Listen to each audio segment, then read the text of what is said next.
Oi, oi, gente boa de Deus.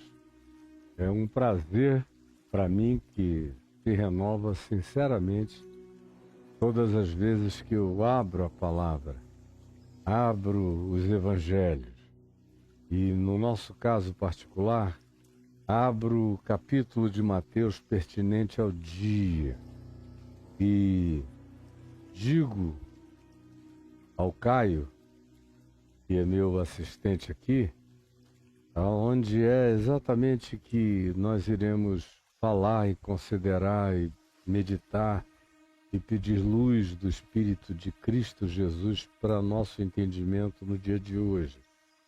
E hoje eu prossigo no capítulo 20, no mesmo texto em que nós temos estado, só que eu quero particularizar para poder finalizar essa narrativa do dono da vinha e aquelas levas de trabalhadores sobre as quais você tem me ouvido falar esses dias, os que chegaram às 6 da manhã, os que chegaram às 9 horas, os que chegaram às 12 horas, os que chegaram às 15 horas, e os que chegaram às 17 horas. E como no final, só o grupo das 6 tinha feito um acerto de contrato de trabalho, de diária, por 1 denário, por um valor monetário que era o que justificava a diária, a jornada de trabalho naqueles dias. E os outros não, os outros, como tinham sido apanhados fora da hora, simplesmente ouviram a reprimenda do dono da vinha, dizendo: poxa, que desperdício, vocês não estão produzindo. Vão lá para a minha vinha e trabalhem. E assim aconteceu com cada um dos outros grupos retardatários, até aquele grupo da última hora, da chamada hora 1/10. Chegou às 5 da tarde para trabalhar.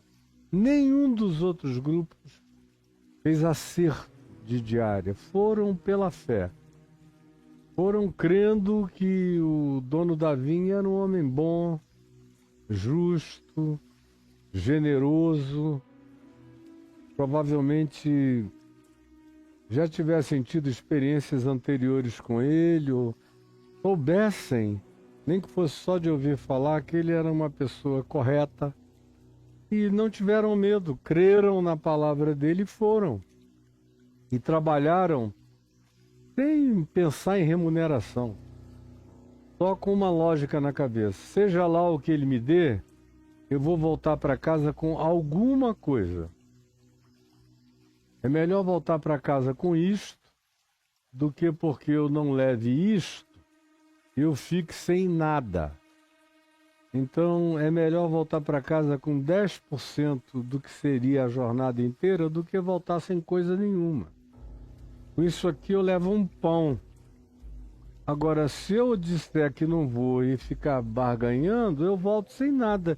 De que me interessa uma barganha que me deixa vazio? Essa era a lógica imediata de qualquer pessoa que está mais preocupada com a vida e com a sobrevivência, está mais preocupada com o que pode usufruir de qualquer tempo de trabalho, do que com aqueles que brigam por empregos e por remunerações pré-definidas.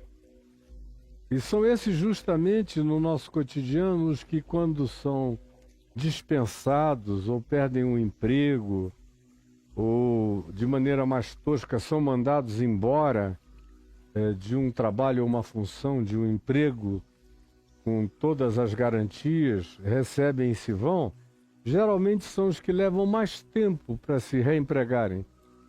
Porque já tem aquele currículo, tem aquele orgulho curricular, tem aquelas referências salariais anteriores, não aceitam nada menor do que o que já tiveram, e aí perdem um tempo enorme. Quanto mais o tempo passa, mais isso os desqualifica. Um ano depois, não adianta chegar com o melhor currículo, porque a grande pergunta do empregador é: por que um cara ficou um ano sem trabalhar? Se forem 2 anos, aí pior ainda. Quanto mais você deixa o interregno crescer sem atividade, pior fica. E isso acontece mais com quem está fixado na ideia da remuneração pré-definida, de um contrato que determine que eu vou ganhar X. Aqueles que têm isso menos fixado na mente, que estão mais preocupados em levar alguma coisa, mesmo que não dê para ser esse montante. Eu só consigo levar este agora, não mais este.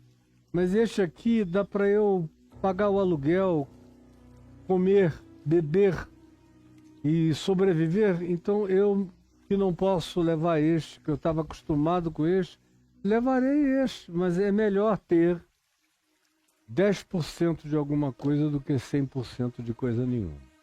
Mas essa é uma lógica difícil na prática, para quem precisa sustentar a família, filhos e a si mesmo, entenderem. Eu vejo uma quantidade enorme de gente passando anos sem ganho nenhum, voltam para a casa do pai e da mãe, vão pesar a outros, mas eles mesmos dizem: não, eu só vou se me pagarem uma referência que eu acho que eu mereço receber. E aí, nessa de eu mereço receber, não recebem nada. E também não fazem nada da vida e do tempo, que é o único recurso que de fato eles têm, é tempo. E agregado ao tempo, a saúde, para fazer qualquer coisa que os remunere, até que uma outra oportunidade condizente com a hiper e super, ou seja lá o que seja de superlativo, qualificação que esse indivíduo tenha, apareça. Mas é mais fácil uma pessoa ser contratada estando trabalhando, mesmo que numa função menos remunerada, mas só pela atitude de estar ocupada. Isso já abre uma pré-condição na mente dos contratadores de boa vontade. Eu já contratei milhares de pessoas, já paguei milhares de salários, já assinei milhares de carteiras. Eu sei o que eu, do lado de cá, de quem observa, apreciei e aprecio nas pessoas. Uma pessoa que esteja fazendo tudo que pode para manter-se ativa na sua autossustentação, já me apresenta de saída um currículo verdadeiramente de vida, de atividade que me internece, que me interessa. Esse tipo de gente me interessa muito. Muito mais do que aquele que chega com um calhamaço de qualificações e você vai ver, ele está lá pendurado no pai, na mãe, em outros, porque está guardando ainda que a vida o trate bem. que o reconheça, que o aplauda, cheio de direitos, de demandas, em geral amargurado, ou com um potencial enorme de amargura, sempre com críticas ao que deixou para trás, incapaz de dizer, não, eles me mandaram de lá, me despediram, mas eu dou graças a Deus porque eu fiquei 5 anos lá, comi, bebi, paguei as minhas contas durante 5 anos trabalhando lá, ou 10 anos trabalhando lá, então eu só tenho gratidão a trazer. Isso já estimula quem vai contratar. Eu não estou contratando uma arenga, não estou contratando uma denúncia, não estou contratando um indivíduo que vai criar um problema enorme no dia em que, porventura, por alguma razão ou necessidade minha, eu tiver que dispensá-lo, ou dispensar junto com ele outros, porque a vida é dinâmica. Então, eu sei o que eu estou dizendo a vocês. Uma pessoa em atividade, por mais que a atividade não esteja em relação à sua própria qualificação de preparação no nível dela, mas isso a valoriza infinitamente mais do que qualquer que seja a desocupação superqualificada. Aí você pergunta, o que isso tem a ver com essa parábola aqui? Tem tudo, né? Porque a gente tem o grupo das 9, o grupo das 12, o grupo das 15 e o grupo das 17 horas, indo trabalhar só porque era melhor trabalhar do que não trabalhar. Era melhor levar alguma coisa para casa do que não levar coisa nenhuma. Mesmo que não tivesse havido promessa alguma. A oferta de trabalho já era a promessa em si, a graça em si. Já era uma bondade em si. Já era em si uma oportunidade. E foram. Agora, os que chegaram às 6 da manhã, fizeram um contrato e ficaram esperando que, no mínimo, o contrato fosse honrado. Mas quando viram que os que trabalharam só 1 hora, ou só 3 horas, ou só 5 horas, ou só 9 horas, ganharam o mesmo tanto que a eles tinha sido acertado no contrato firmado e ficaram com raiva do dono do dinheiro, e ele não era um presidente da República, ele não era o gestor de bens públicos, ele não era um presidente de autarquia, ele não estava tirando o dinheiro dos impostos da população para fazer benesses segundo a sua preferência ou segundo a sua veneta de generosidade particular, para com ninguém. Ele estava tirando do que era dele, do que ele produzia, era iniciativa privada, o dinheiro era dele,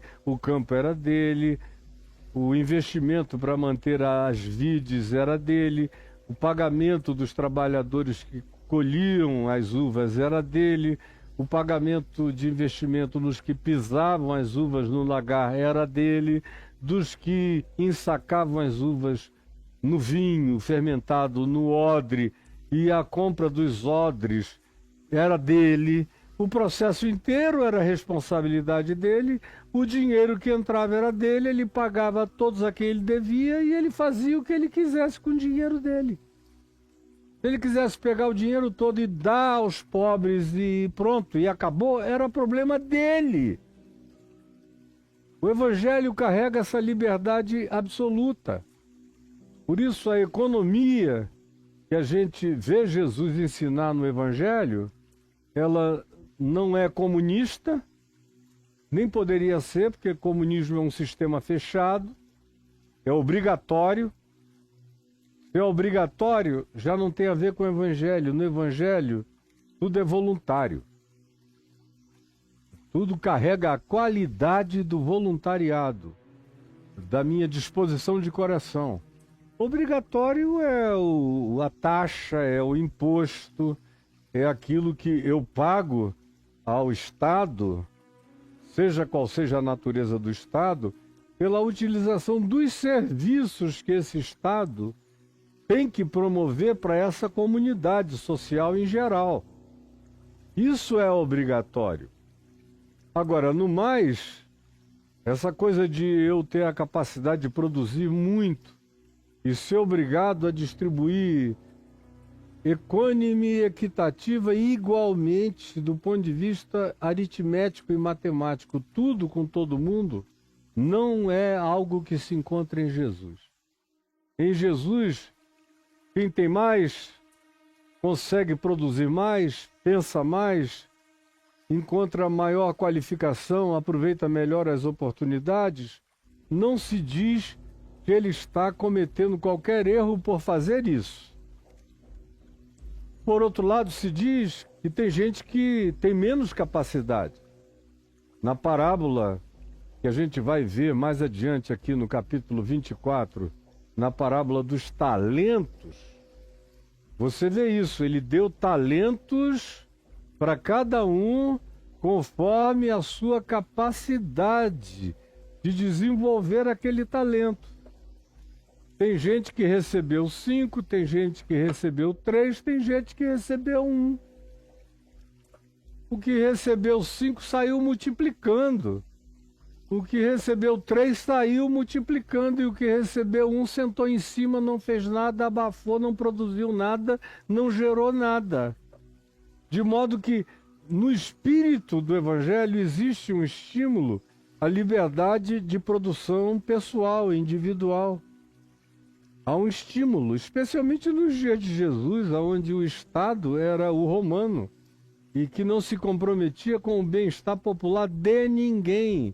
Roma vivia só para si mesma, da expropriação de todos os membros, cidadãos, que foram e se tornaram membros por imposição militar e obediência despótica, tirânica e assassina de Roma. Pagavam impostos escochantes para que os romanos da cidade de Roma não precisassem trabalhar, vivessem da expropriação de milhões e milhões e milhões de subservientes espalhados por todo o império. Todo mundo que não vivesse em Roma era subserviente de Roma e trabalhava para os romanos viverem vidas nababescas. Era assim. Então, mais uma razão ainda para Jesus estimular a produção pessoal. Porque se fosse esperar de Roma qualquer benefício, de Roma não viria nada a não ser cobrança e demanda. Então o Novo Testamento e os Evangelhos estão carregados de iniciativa privada, mas também estão carregados de estímulo a que a sua capacidade de produzir não se transforme num Deus de glória pessoal. É o princípio subjacente no que diz respeito a dinheiro. Nenhum problema em que você, tendo capacidade de produzir mais, tenha mais. Agora, um grande problema há quando você que tem essa capacidade passa a ter demais e passa também, a tendo demais, expropriar quem tem menos e acaba ficando com algo de menos. De modo que o princípio, quando Jesus ensina, e a gente acabou de vir da história do jovem rico, é justamente esse. Que quem tenha mais não tenha demais, como a gente vê no nosso mundo. Os 5 homens mais ricos do mundo podiam gastar $1 milhão por dia. E eles levariam 3.000 anos gastando $1 milhão por dia para poder chegarem ao fundo e ao término das suas riquezas. Vejam se isso não é um negócio absolutamente demoníaco. Os 5 seres humanos mais ricos do mundo poderiam gastar $1 milhão por dia. Isso levaria 3.000 anos para chegarem ao fim do recurso deles. Isso é mais do que demais. Isso é, de fato, um culto absoluto a Mamon, a riqueza. E eu não sei que lógica habita a mente desses indivíduos, é alguma coisa que está para além do meu entendimento. Tem que ser algo completamente tarado, compulsivo, na sua irracionalidade, na sua loucura, na sua ânsia de empoderamento, ou de demonstração, ou de esmagamento dos outros, ou de garantia de que eu tenha meu exército particular, minha rede de satélites particular, minhas evasões planetárias particulares, o que quer que queira, meu bunker de milhares de metros quadrados cavado embaixo de fazendas imensas com comida para uma quantidade enorme, porque eu não faço nada para impedir guerras, eu vivo de armamentos e de guerras e de calamidades e de venda de serviços para as guerras e conflitos humanos. Isso é que me enriquece. Então, se eles se matarem uns aos outros, eu só garanto que o meu bunker me dá lugar para existir durante muito tempo, e a maioria deles não pensa nem nos filhos, nem nos netos. Mas assim mesmo eles têm comida lá no bunker para ficarem lá 1000 anos, se for o caso, 120 anos, 150 anos, o tempo de uma radioatividade se esgotar. Mas nada explica esse pensamento, senão uma idolatria absoluta, um culto total a Mamon, uma adoração a esse Deus que toma conta do coração e das preocupações e da mente humana o tempo todo, que se absolutiza na terra inteira. E hoje em dia, até mesmo política é feita em alguns países como os Estados Unidos, são políticas praticadas em nome do modo como se praticaria a gestão de uma empresa, de maneira fria e calculista. Eles estão tentando fazer gestão do Estado de maneira fria e calculista. Aí o Estado tem que levar em consideração todo o espectro da população. Quem consegue mais, quem produz mais, e os que conseguem pouco, produzem menos, e até aqueles que não conseguem produzir nada, por razões as mais variadas. E que você não pode sair colocando o label de dizer que foi preguiça, que é vontade de não trabalhar, de ser sustentado por rendas do Estado, de terceiros, que sejam colocadas ali para aquele indivíduo viver de migalhas ou de muito pouco, mas ele está satisfeito com quase nada. Não existe, de fato, no ambiente do enriquecimento privado excessivo, nenhuma preocupação com esse tipo de distribuição. E um Estado que se oriente por uma mentalidade exclusivamente empresarial vai sempre beneficiar quem pode mais, produz mais e tem mais, e vai sempre expropriar quem não pode nada, produz menos ou não consegue realizar nada por razões das mais diversas, inclusive muitas vezes por deficiências mentais, por deficiências físicas, por enfermidades, por transtornos variados e sociais e econômicos, pela acumulação de miséria familiar, enfim, são tantas as razões. Então o Evangelho cria uma liberdade para a iniciativa privada se manifestar e produzir mais.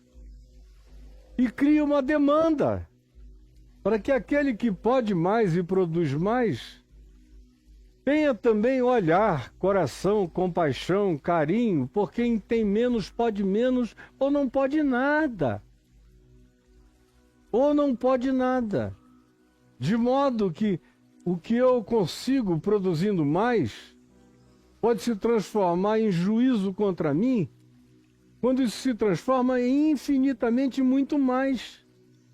E a minha disposição de fazer o meu muito mais se tornar nada para os outros, inclusive a partir do meu juízo, que despreza o outro, como se a incapacidade dele de fazer o que eu fiz fosse exclusivamente culpa de alguém que, se eu tivesse nascido nas condições dele, eventualmente eu estaria até pior do que ele está.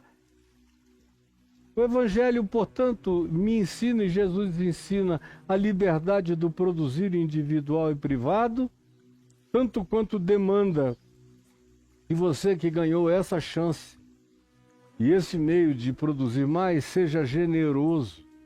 Do contrário, você vai inevitavelmente, indubitavelmente praticar o culto a Mamon e vai chegar a hora em que Mamon vai se tornar o senhor absoluto da sua existência e vai empedrar de vez o seu coração.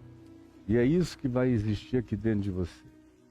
Você não vai ter olhar, nem percepção, nem visão, nem sentimento, nem generosidade, nem alegria no compartilhamento de absolutamente nada com ninguém. Vai taxar todo mundo de miserável, pobretão, desgraçado, que tem mais é que morrer. E aí você vai se tornando como a maioria das pessoas está se tornando no planeta. A maioria dos que têm alguma coisa estão a cada dia mais parecidos com esses seres de coração empedrado, totalmente empedrado. E aí isso é juízo divino para você, a quem Jesus passa a chamar de louco. É como ele te chama, como ele te designa louco.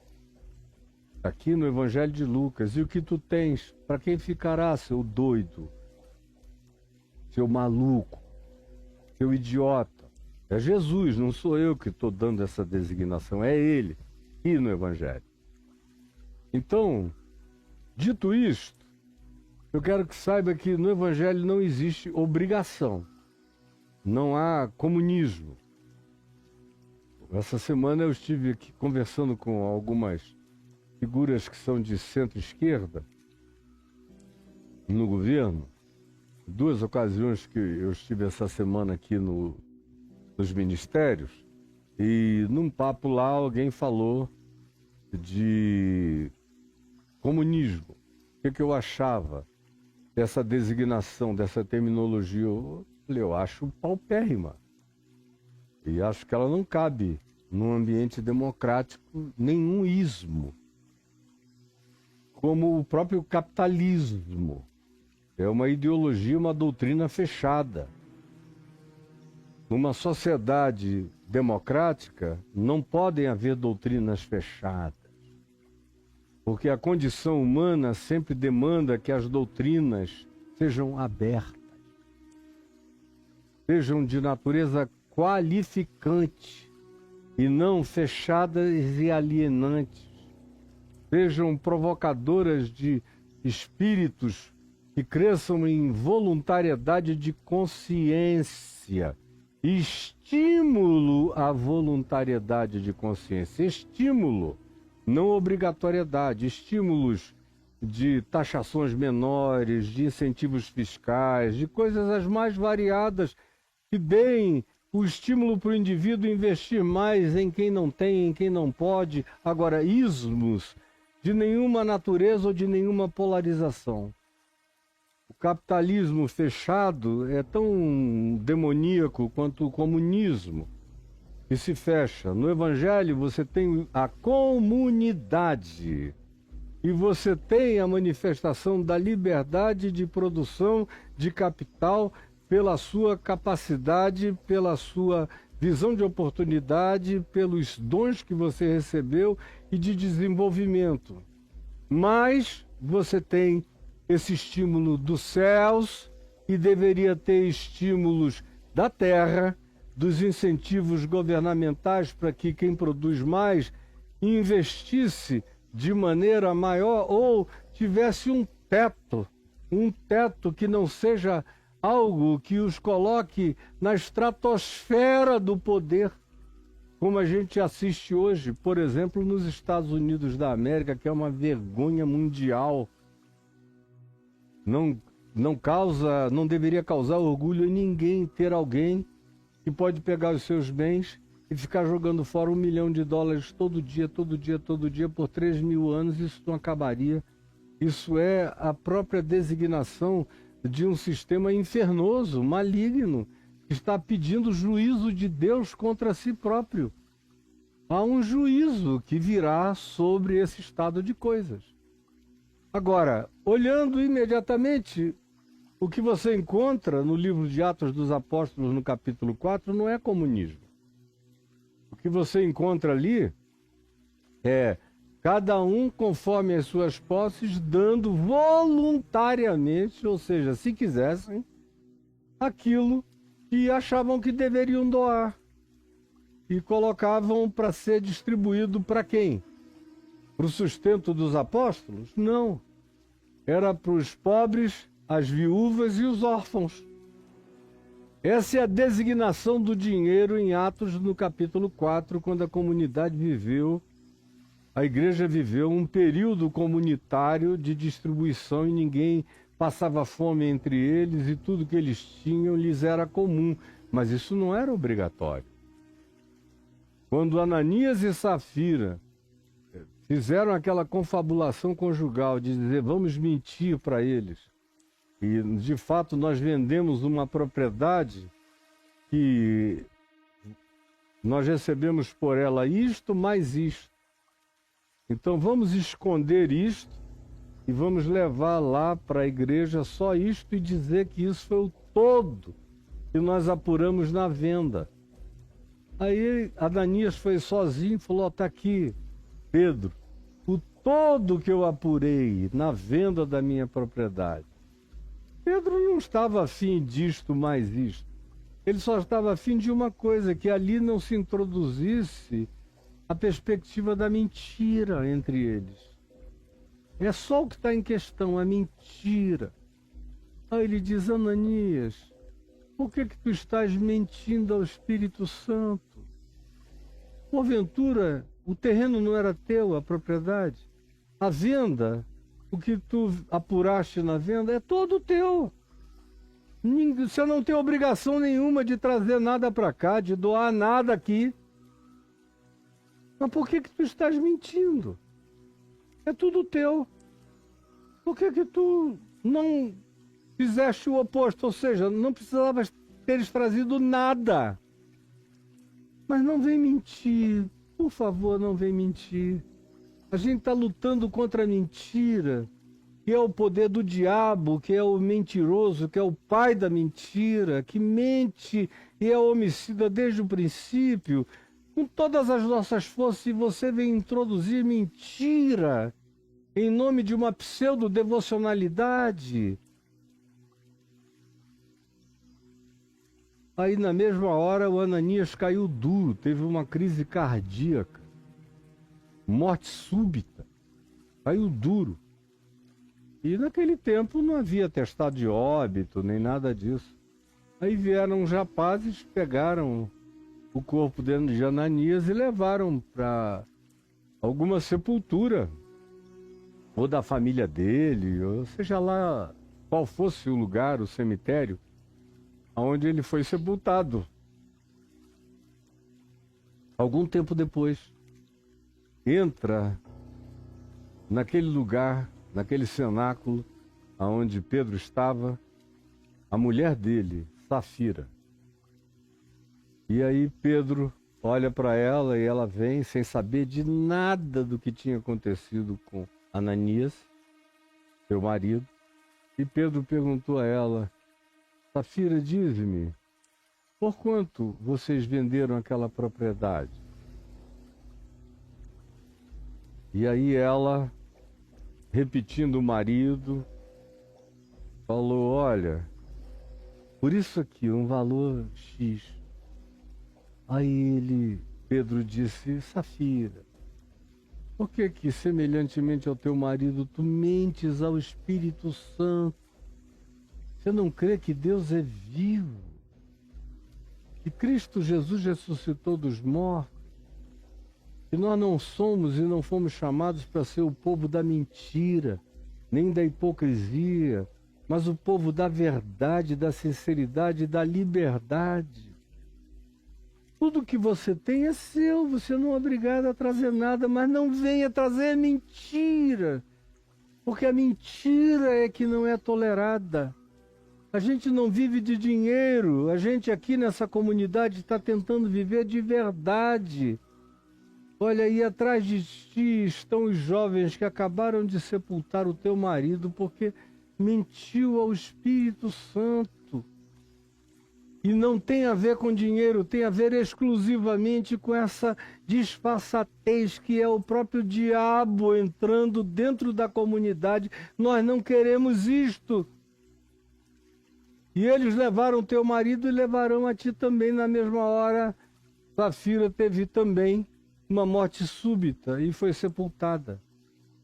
Essa é uma história grotesca para os nossos sentidos modernos, contemporâneos, mentirosos, falaciosos, hipócritas. A gente acha isso de um rigorismo extraordinário e não entende que o teor da mensagem é justamente aquilo que a gente não suporta. E é o apelo dramático para a vida na verdade. Para viver em verdade, sem mentira, sem máscara, sem hipocrisia, sem disfarçatez. Nenhuma. O que é, o que não é, não é. E Deus não está me obrigando a nada, é livre-arbítrio mesmo. Então, esse é o princípio que o Evangelho ensina. O que é teu é teu. Toma o que é teu. É o que se diz no verso 14, é teu. Você trabalhou, você vendeu, você ganhou. Aqui no caso da parábola é vender o tempo de serviço. Por 1 denário a jornada, leva o que é teu. Agora, não te metas no que é meu. Porque eu também, como indivíduo da iniciativa privada particular que vivo com todos os riscos, com a obrigação de te pagar, com a obrigação de sustentar o negócio e com a implicação de falir, me arrebentar todinho junto com o negócio, tenho também o direito de fazer o que eu quiser do que é meu. E eu resolvi, ao invés de guardar para mim, eu resolvi compartilhar com quem trabalhou uma carga horária menor do que a tua, mas o meu coração decidiu ajudá-los. E daí? O que que você tem a ver com isso? É liberdade no reino de Deus, a liberdade. É justiça, paz e alegria no Espírito Santo. O que implica em liberdade de investir, de dar, de distribuir, de compartilhar, e uma consciência que avalia se o que eu tenho é o bastante para mim, para eu viver uma vida módica, simples, segura, minimamente, necessariamente previsível. E eu faço com o que eu tenho a mais o que eu quiser. Como particularmente eu tenho feito a minha vida toda, desde os 18 anos de idade, sem nenhum arrependimento. Tudo que eu tenho para eu poder comer e beber esse dia, essa semana e esse mês, eu dou graças a Deus. Mas se chegar alguma coisa a mais, eu nunca guardei para o mês seguinte. Eu sempre fui vivendo do pão nosso, que a cada dia o Senhor nos dá, e nos trouxe, mas essa é uma escolha minha. Não haveria nada demais se você guardasse alguma coisa para o mês seguinte, para o outro. Agora, uma coisa é você ter pão, outra coisa é você ter uma rede de padaria só para garantir o seu pão. E ninguém mais comer daquilo que você próprio produz. Aí você começa a criar e chamar juízo para si. Porque a gente tem que olhar em volta sempre. Mas, pois bem, no capítulo 20 de Mateus, depois que houve aquela reclamação daquele indivíduo que vocalizou a amargura dos que tinham um contrato de trabalho e que queriam enquadrar o dono da produção privada e particular na legislação deles, e não havia nada disso, nem naqueles dias e nem no trato que vigia entre eles, o proprietário disse: amigo, não te faço injustiça, Não combinaste comigo X, um denário? Toma o que é teu. Toma o que é teu. E vai-te, pois quero dar a este último tanto quanto eu dei a ti, do que é meu. Eu não estou te obrigando a dividir o que eu contratei contigo com os demais. Não estou tirando do que é teu para dar aos outros. O teu está intocável. Agora, do que é meu, eu faço o que eu quiser. E essa também é uma política que se aplica à liberdade do empreendimento, tanto quanto se aplica à interpretação do significado do dinheiro nas mãos de quem tem mais, do dinheiro nas mãos de quem contrata trabalho e do dinheiro nas mãos de quem não conseguiu o bastante e recebe alguma ajuda de quem generosamente resolveu cooperar. E eu não tenho que me tornar mal porque alguém, tendo muito mais do que eu, resolveu, na sua bondade, misericórdia e generosidade, ajudar outros. E que eu não me torne horroroso por causa da bondade de Deus ou da bondade do meu próximo para com ninguém. Porventura não me é lícito fazer o que eu quero do que é meu? E era aqui que eu queria chegar agora, mudando um pouco a temática. Eu falei até aqui de uma economia básica, de uma noção básica de liberdade econômica nos evangelhos. E aí haveria uma quantidade enorme de textos, de parábolas, de ensinos de Jesus que mostram os limites disso. E mostram também que tem um teto. Limites tem.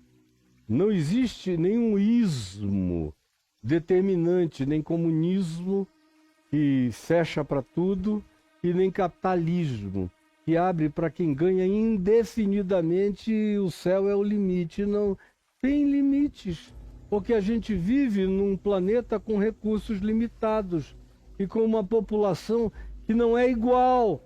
Dizer que nós somos todos iguais é mentira.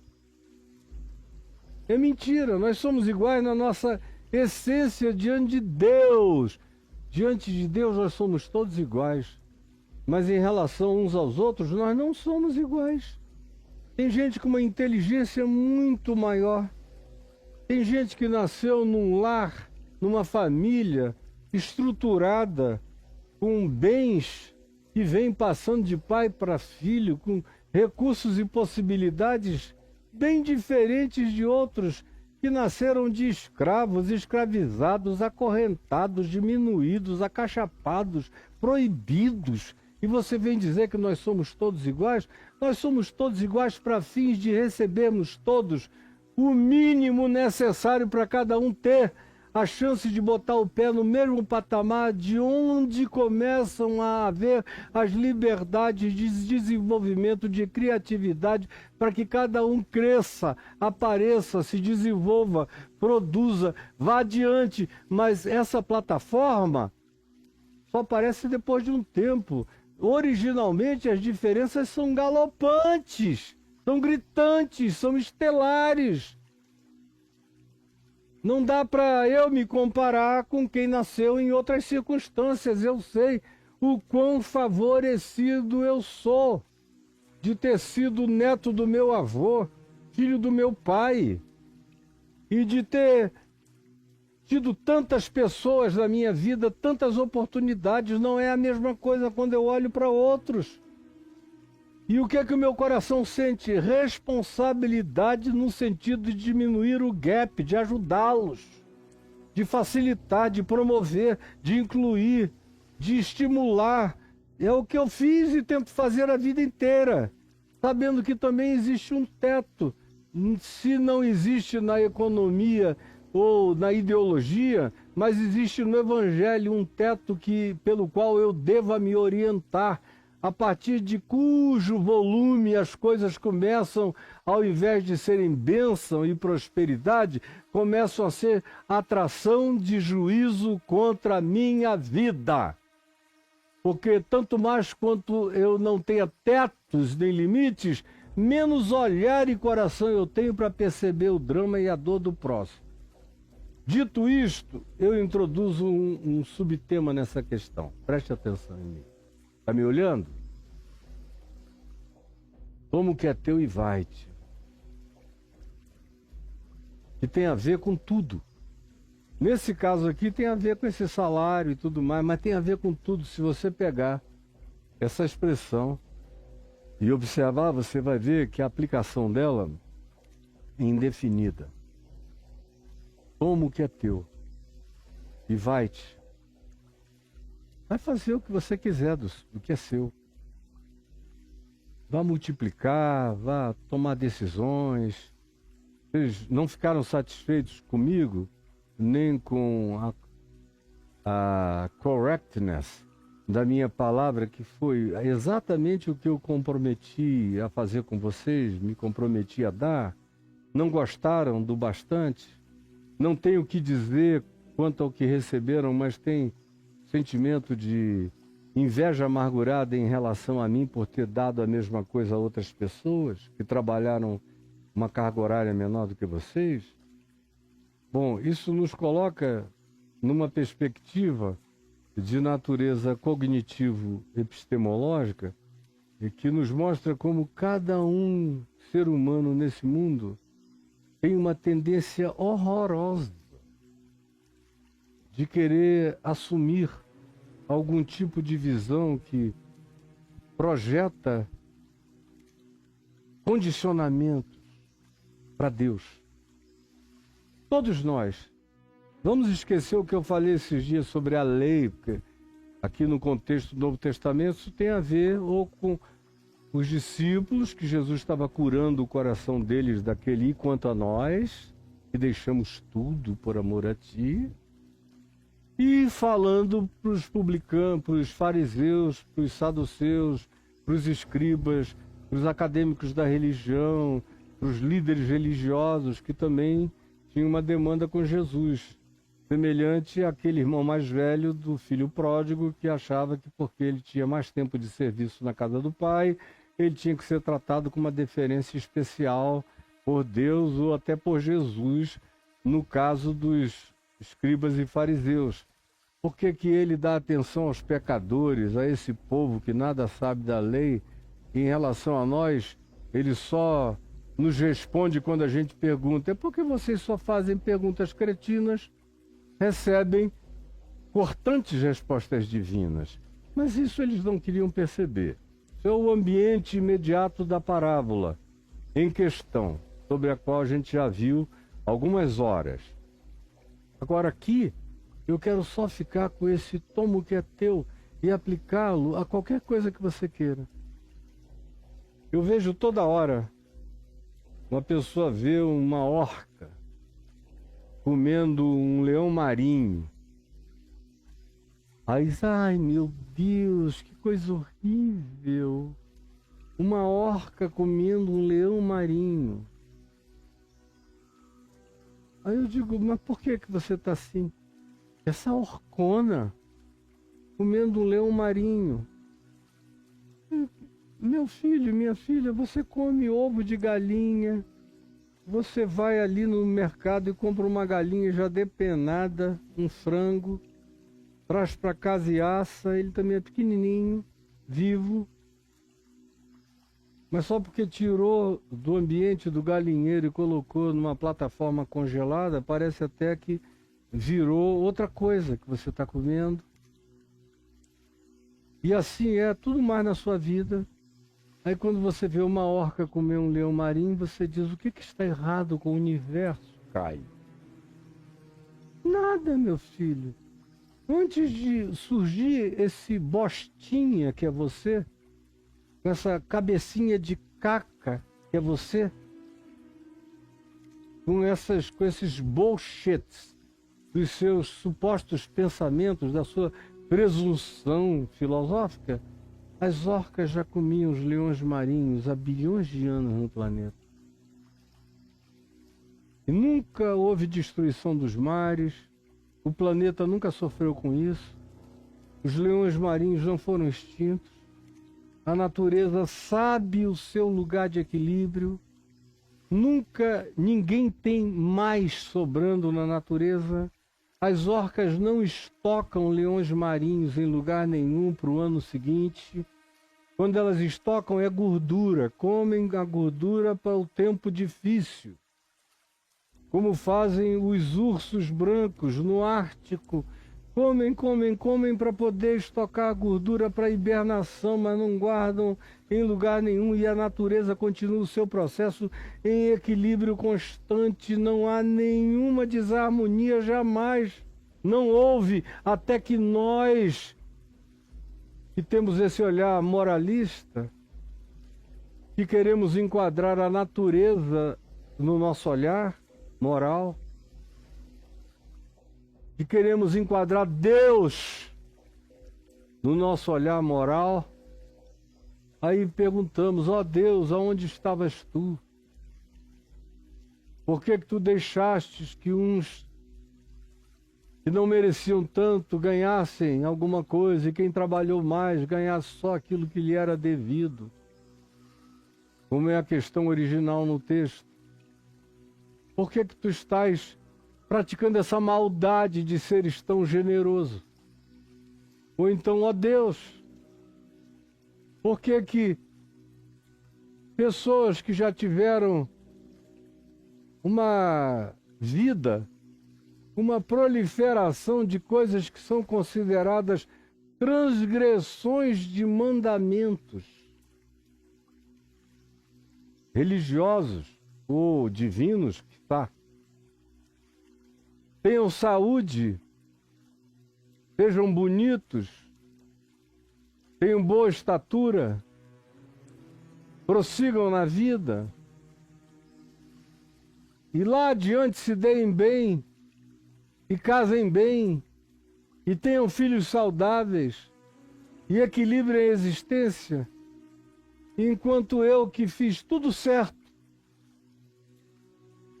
casei com a mulher errada, com o homem errado, frequentei a igreja, os lugares de culto, os lugares de condicionamento de comportamento pela via da religião, ou de qualquer que seja o moralismo. No entanto, não me dei tão bem na vida. Onde estavas tu que não me deste um empurrão, que não me puseste adiante? Por que, ó Deus? Eu vejo toda hora as pessoas perguntarem: quem pecou? Este ou seus pais, como está dito lá em João 9, para que nascesse cego? Qualquer diferença é interpretada como pecado de alguém. Se eu olho para alguém e digo, não, a meu juízo, essa é uma pessoa que, se dependesse de mim, se eu fosse Deus, ela teria muito menos, ela receberia muito menos, ou ela não teria nada se eu fosse Deus. Ou se eu fosse Deus, as orcas não comeriam os leões marinhos. Se eu fosse Deus, orcas teriam que brigar com tubarões de tamanho equivalente numa guerra oceânica extraordinária, o que no fim de tudo iria acabar desequilibrando a própria estrutura e a harmonia da natureza. Porque esses entes já sobrevivem nos nossos mares há mais do que há bilhão de anos. E a Terra está aí, absolutamente harmônica, até que a gente apareceu. Nós somos o diabo terrestre. Nós, humanos, somos os demônios planetários. É por nossa causa que a natureza geme, grita diante de Deus. Até quando nós vamos ser expropriados por esses indivíduos que têm mania de achar que tudo é deles e que eles podem fazer o que eles quiserem e que eles se arrogam a serem Deus de Deus. E atribuem a Deus coisas que eles julgam que Deus deveria pensar. Tentam condicionar a Deus. É por isso que eu tenho tanta ojeriza de ouvir a expressão Deus pensa isto. Cara, pega essa tua expressão, transforma num supositório de Itu e enfia em algum lugar e explode longe daqui. Pelo amor de Deus, você não sabe o que Deus pensa. Deixa de ser idiota, você não sabe, ninguém sabe o que Deus pensa. Nem Deus falando, os meus caminhos não são os vossos caminhos e os meus pensamentos não são os vossos pensamentos. Ou ainda, porque Deus não vê como vê o homem vê as aparências, o Senhor enxerga o coração. Mas a arrogância da teologia, dos religiosos, das doutrinações, das catequeses é estabelecer limites para Deus, tetos para Deus, cobranças para Deus. Por que Deus? Porque tu deste para eles que não fizeram a mesma coisa, que não se esforçaram como nós e para nós não. Está presente o tempo todo. Como outro dia eu vi uma menina falando aí na internet, eu fiquei até pensando se eu faço um react ou não ao que ela disse. Porque eu achei de uma arrogância e de um simplismo filosófico, para não falar qualquer outra coisa, total. Por que Jesus teria que morrer na cruz? Para perdoar os pecados humanos, se Deus podia simplesmente dizer, eu vos perdoo, sem ninguém morrer. Eu falei, meu Deus, mas que simplismo. É de uma criaturinha dessa época, desse tempo, dessa hora, do politicamente correto. É uma pessoa para quem tudo que não seja conforme a cartilha dela está errado e não vê. Sangue se derramando em Gaza para todo lado, sangue na Ucrânia, sangue na terra, sangue na história, sangue nos altares de toda a civilização humana, sangue, sangue, sangue, sangue, sangue, sangue. Dos humanos, não é sangue de orcas comendo leões marinhos. Nem fazem sarapatel, engolem inteiro.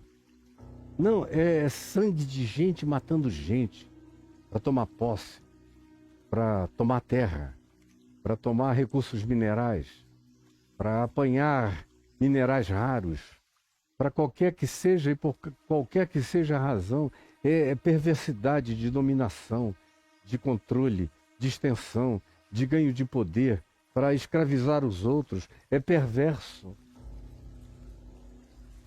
Isso essa pessoa não enxerga. Aí vem perguntar por quê? Que Cristo Jesus se ofereceu pelo pecado humano e que aquele que não teve pecado, Deus o fez pecado por nós.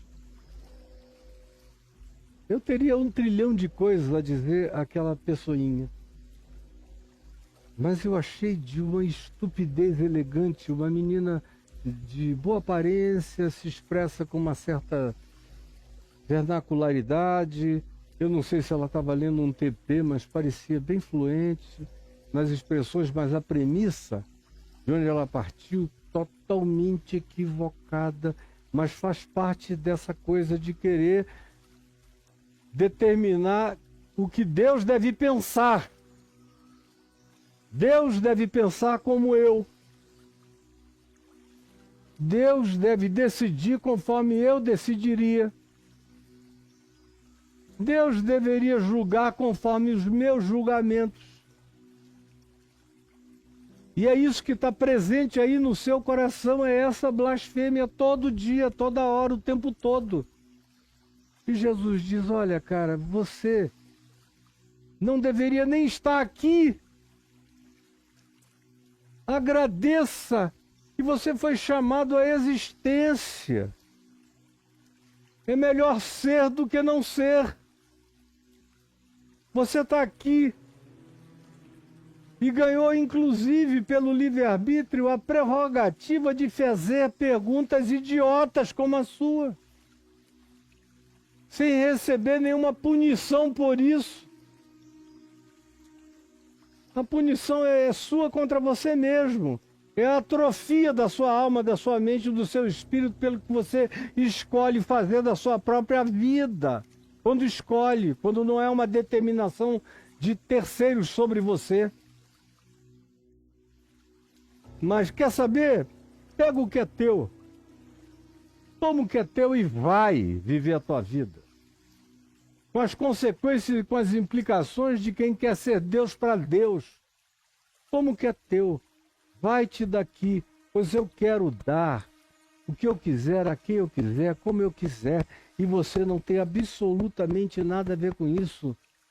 Ou você vai se tornando cada dia mais mal só porque você não suporta a minha bondade, ou só porque você não entende os meus caminhos, ou só porque você queria que eu me determinasse conforme as suas determinações. Quem pensa assim se enfeia, se destrói. Porventura não me é lícito fazer do que é meu o que eu quiser? Ou são maus os teus olhos porque eu sou bom? E eu vejo gente ficando cada vez pior, porque se você quiser saber qual é a receita para piorar completamente a existência, tente ser o juiz de Deus. Porque esse é um lugar luciferiano. É um lugar luciferiano, você se colocar como juiz de Deus. Não tem nada a ver com o que Deus vai fazer a você. É você que está fazendo esse mal a você. Querendo que Deus haja conforme a sua moral, conforme a sua ética religiosa, ou conforme a sua cultura, ou conforme o seu culto patriótico, ou conforme as suas preferências, de qualquer que seja a natureza, de gênero, a política, a ideologia, a religião, querendo enquadrar Deus dentro das suas prerrogativas, querendo ser o Deus de Deus e chamando Deus de injusto, de perverso, sem perceber que à medida em que você faz isso, quem vai virando um diabo, um ente luciferiano, é você. Essa é a receita para a gente luciferianizar a nossa psique, a nossa cognitividade, o nosso olhar epistemológico, a nossa filosofia de viver. É acharmos que a gente tem ideias a dar a Deus, que a gente tem concertos a fazer no universo, que a gente teria concertos a fazer na natureza perfeita das coisas,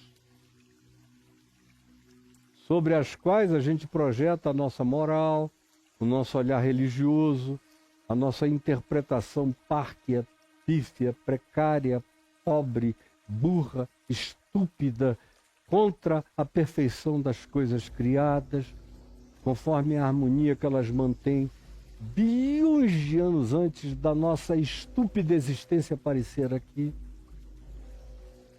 E enquanto isso a gente vê a humanidade desenvolvendo tecnologia e paradoxal e ambivalentemente se tornando, do ponto de vista da sua natureza psicológica, cada vez pior. Quanto mais tecnologia e tecnomagia, menos amor, menos solidariedade, menos misericórdia. Daqui a pouco tem robôs fazendo serviço de mulher e haverá robôs fazendo papel de homem na casa. Eu sei de mulheres que estão esperando apenas o robô vir com um pinto gostoso. Daqui a pouco, daqui a 5 anos, os robôs vão estar todos aparatados.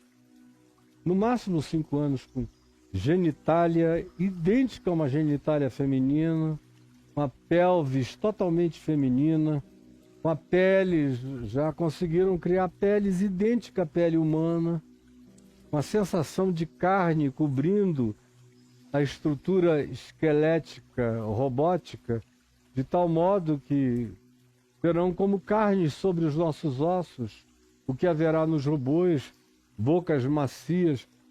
Agora mesmo, cientistas australianos desenvolveram o primeiro olho robótico, totalmente perfeito. Vai ser colocado ali no lugar das câmeras dos robôs. Vai ter o olho que você quiser. Cabelo, totalmente. Vai parecer os androides do Blade Runner 1, que eram perfeitos, indistinguíveis dos humanos. E eu conheço gente que já me disse: eu vou casar com uma robô gostosa que vai obedecer a minha programação. Eu vou ter um marido robô que vai ser uma delícia. Vai ser o macho mais desconstruído do mundo, a serviço dos meus comandos, conforme o algoritmo que eu predetermine. Mas a grande surpresa é que a gente também vai ver no futuro que esses equipamentos vão começar a criar autodeterminação contra a tirania humana. Inevitavelmente isso vai acontecer, é só uma questão de tempo.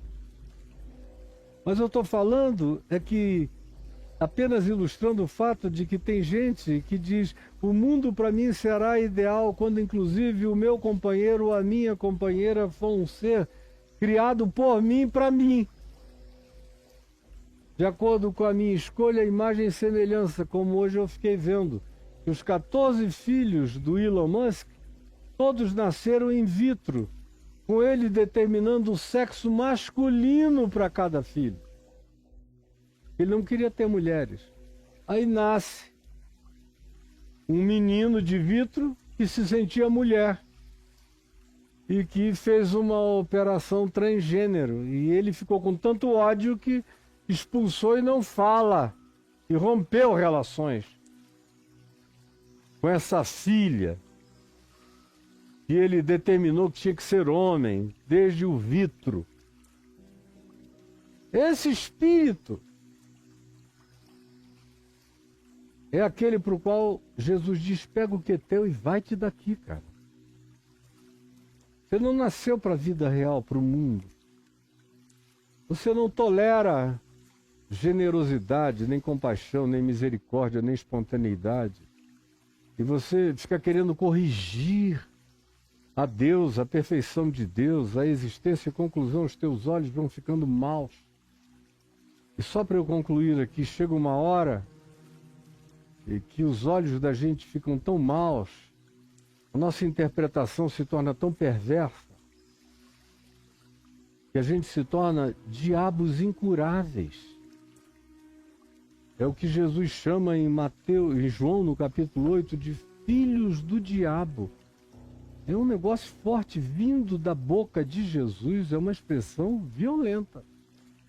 Filhos do diabo, ou como Jesus chama na parábola do joio e do trigo, filhos do maligno.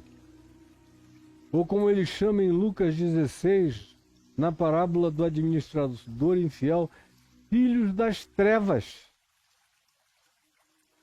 filhos do mundo. Ou, como Paulo chama, escrevendo aos Tessalonicenses, filhos da noite e das trevas.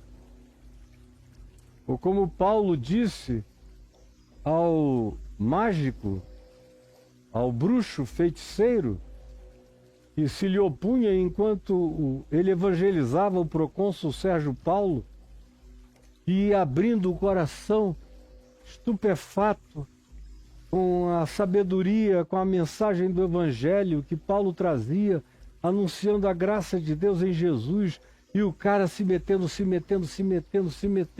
arrancando a palavra do coração do homem. Chegou a um ponto que Paulo olhou para ele e disse o impensável do nosso ponto de vista. Olhou para ele e disse: ó, filho do diabo, cheio de todo engano e de toda malícia, até quando perverterás os santos e retos caminhos do Senhor? Eis aí sobre ti a mão do Senhor, e tu ficarás cego por algum tempo. Na mesma hora caiu sobre ele luz e escuridade. E guiado pela mão, foi levado pelos outros e retirado daquele lugar. Se você quiser a receita para se tornar um ente mau, com um olhar mau, tente corrigir Deus. Tente e olhe em volta e diga: se eu fosse Deus, eu faria tudo diferente. Eu tenho muita compaixão desses seres humanos que vão dizendo: ai, se eu fosse Deus, o mundo era diferente. Deus me livre de ser teu filho, de ser teu irmão. Gente assim é totalmente descompensada, não tem limites. Se nem a beleza da natureza te serve como parâmetro, você gostaria de alterar tudo e fabricar um mundo particular para você? Deus me livre de ti, pega o que é teu e vai embora. Vai para Marte. Vai com Elon Musk e com Trump para Marte. Porque você está fazendo mal à Terra, cara. Porque você aceitou a receita dos olhos maus e perversos. Esse é o seu juízo, que não é trazido pelos céus contra você. Ele brota de dentro de você mesmo, polui os seus olhos, arruína a sua mente, o seu olhar da vida, torna você essa criatura de designação maligna. Eu sei que é forte essa palavra, mas ela é útil e necessária. Senhor Jesus, eu te peço que o que eu disse com toda a sinceridade do meu coração, crendo que eu falei aquilo que são princípios revelados por ti nos evangelhos,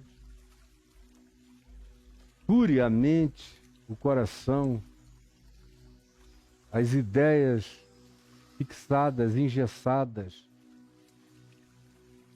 o olhar poluído, e que vai se entrevando, e que vai se malignizando, e que vai implantando em nós interpretações luciferianas da vida, aonde até Deus está sob nosso julgamento. Salva-nos dessa idiotice. É o que eu te imploro, em nome de Jesus. Amém, amém e amém. Olha só, gente boa de Deus, os tiktokianos já foram há algum tempo, eu falei mais de 1 hora hoje, nós tivemos aqui 5.000 pessoas entre os tiktokianos, e aqui no Instagram, aliás no YouTube, que é a nossa plataforma oficial, nós temos o grupo de sempre, nossos queridos, e eu quero que você fique aí e participe aqui comigo de alguma coisa muito importante. Primeiro, você está vendo passar aí esse Pix Kai e Adriana. Eu geralmente não dou ênfase, eu só digo, ó, tem aí um Pix, que é um CPF, é pessoal esse Pix, por isso que tem o meu nome e o da minha mulher. Só que como eu disse ontem, hoje eu também vou dar a mesma ênfase, porque é um período que nós estamos atravessando, todo início de ano é difícil. Mas esse ano está particularmente mais pesado um pouco, porque nós tivemos coisas bem inusitadas acontecendo na nossa vida no mês de janeiro e também no mês de fevereiro. Nós passamos boa parte do mês fora, isso sempre implica em despesas maiores. No mês de janeiro nós tivemos um evento maravilhoso aqui, nosso, mas que implica em coisas para as quais nem sempre a gente vive preparado, de modo que eu apelo para aqueles que gostam e que têm prazer em colaborar com a nossa vida pessoal, que esta é a hora primordial, se você quiser. Eu sempre deixo só passando, mas hoje eu estou dizendo, preste atenção, participe e ajude. E eu vou agradecer de todo o coração, eu e a Adriana. Tá aí, tá bom? Agora tem um outro Pix que passa aí, e para esse eu dou ênfase todos os dias, porque se você não ajudar, aí o pessoal que trabalha para a gente não vai poder continuar trabalhando para a gente, e nós somos responsáveis. Nós combinamos um denário, a gente paga o denário combinado. E eu não consigo fazer as coisas que a gente faz sem que você participe, seja associado e cooperador. Não vem nada para mim, nada, essas coisas aqui não se misturam como nunca se misturaram. Elas caem numa outra conta, de um CPF. Quem faz a gestão desse Pix, dessa conta, é o Edivaldo, que está comigo desde 1989, em quem eu tenho confiança total, todos esses anos, meu grande amigo, fiel e leal. E vai assumindo quando tem e quando não tem, ele até nem me liga quando não tem, para não me preocupar. Tamanha é a afeição e o cuidado dele por mim. Mas, por favor, não custa nada. Você que recebe, saiba que a gente atinge milhões de outros além de você. E eu peço que você colabore, porque nós temos hoje, nessa operação toda, mais de 30 pessoas trabalhando para poder recortar, fazer tudo chegar a milhões de pessoas. É o Evangelho da graça de Deus. Não é nenhuma brincadeirinha de teologia que só deixa você confuso, sem consolação, sem amor, sem edificação, sem paz e sem perdão. Não, é a palavra do Evangelho que está sendo divulgada. Ajude. Pix está aí com o CNPJ. Tá bom? Agora, tem gente que diz, eu gosto de outras formas de contribuição. E aí é só escrever caiofab.com.br, escreveu, não cursou, Enter, chega aí na minha página, no meu blog, clica em contribuição nesse link branco lá em cima, abrem aí essas duas contas de Santander e Banco do Brasil, onde você pode fazer depósito ou transferência bancária, e embaixo tem mais opções de contribuição.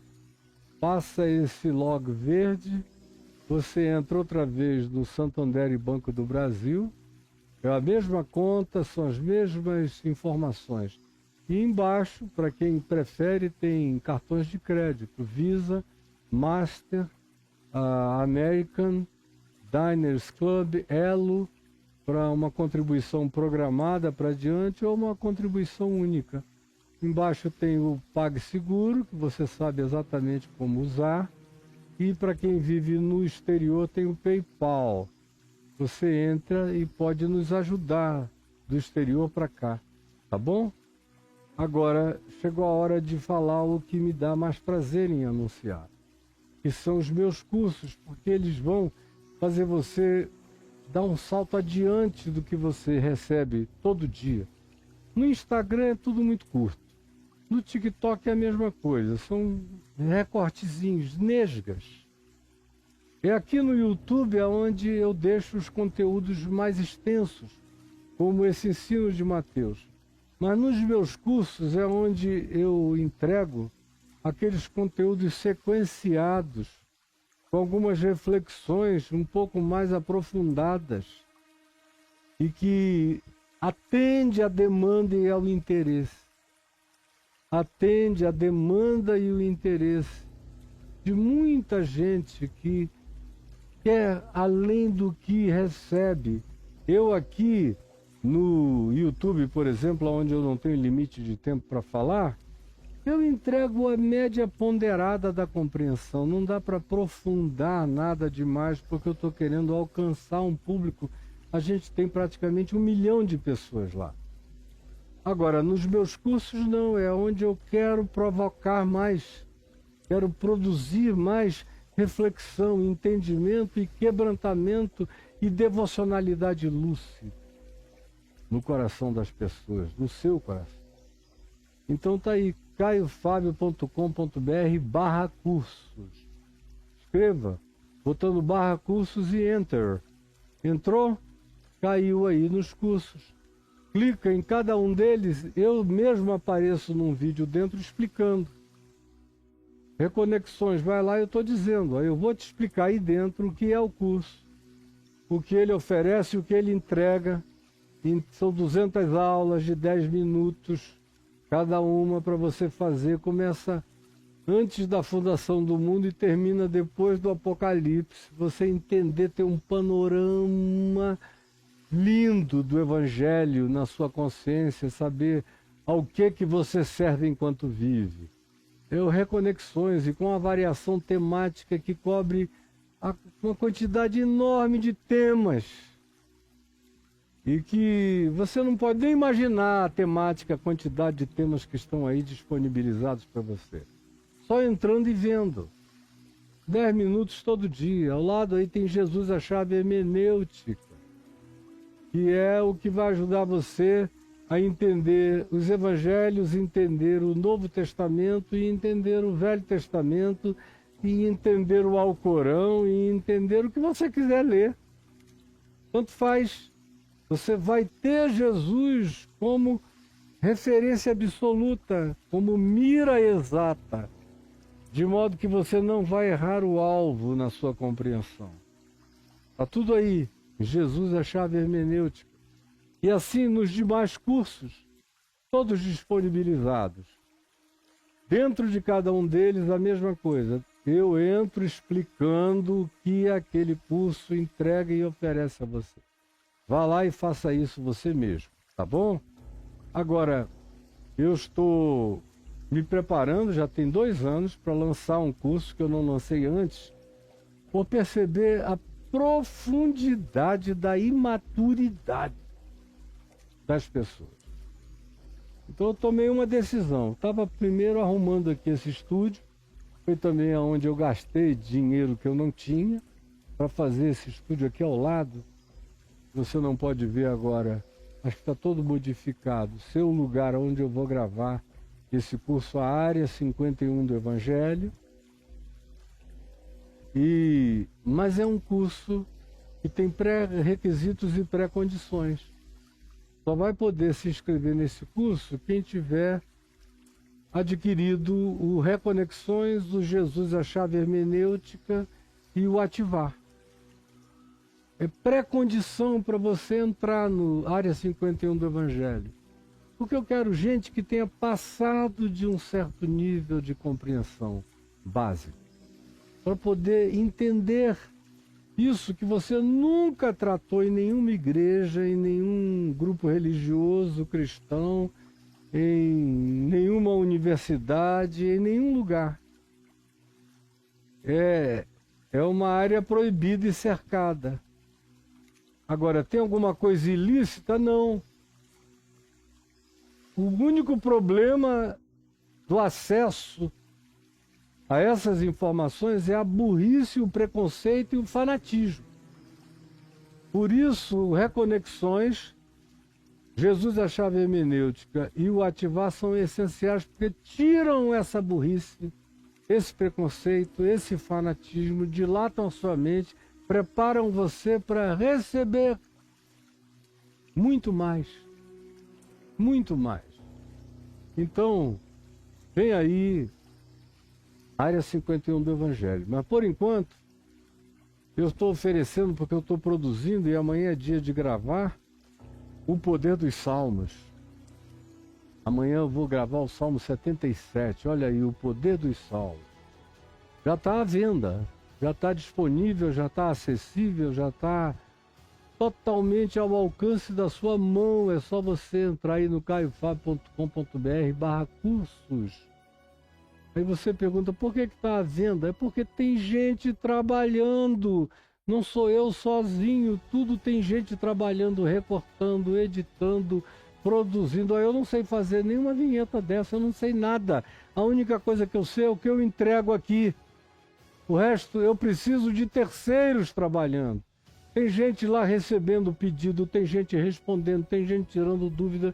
Então não dá para eu te entregar assim de graça na tua casa, como eu, se eu fosse uma pessoa que tivesse bens, eu daria. De todo o meu coração, e todo mundo sabe disso, que é verdade, eu não estou brincando disso. É assim que eu fiz a vida inteira. E se eu pudesse fazer agora, eu faria isso com você. É que eu não posso. Alguém tem que pagar. Nesse caso, você vai ter acesso ao curso, você vai pagar o mínimo necessário para ter acesso a esse curso. Isso contempla as despesas que a gente tem com a infraestrutura para poder oferecer isso a você. Bota aí, Caio, por favor, o poder dos salmos. Aí você tem 150 salmos divididos em várias subdivisões. Nós já estamos chegando a 300 subdivisões. Vamos crescer muito mais até chegarmos no final dos salmos, são 150 subdivididos. Só o Salmo 119 vai dar uma quantidade enorme de subdivisões, e tudo isso lido tendo Jesus como chave hermenêutica. De modo que você vai ficar com uma quantidade enorme de aplicações do Evangelho de Cristo a circunstâncias variadas da sua existência. Peça hoje mesmo, caiofabio.com.br/cursos, o poder dos salmos. Pronto. Disse. Agora é com você. Meu beijo de todo o meu coração. Que Deus te abençoe. É o que eu desejo com toda a força do meu ser. Que o Espírito Santo nos ilumine e tire esse véu do nosso entendimento. Porque a maioria de nós vive como entes sonâmbulos, andando, dormindo pela terra, sem ver nada, sem enxergar nada, numa alienação total. O esforço aqui é para acordar você.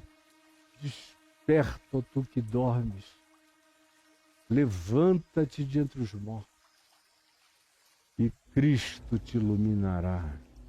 Em nome de Jesus. Amém, amém e amém.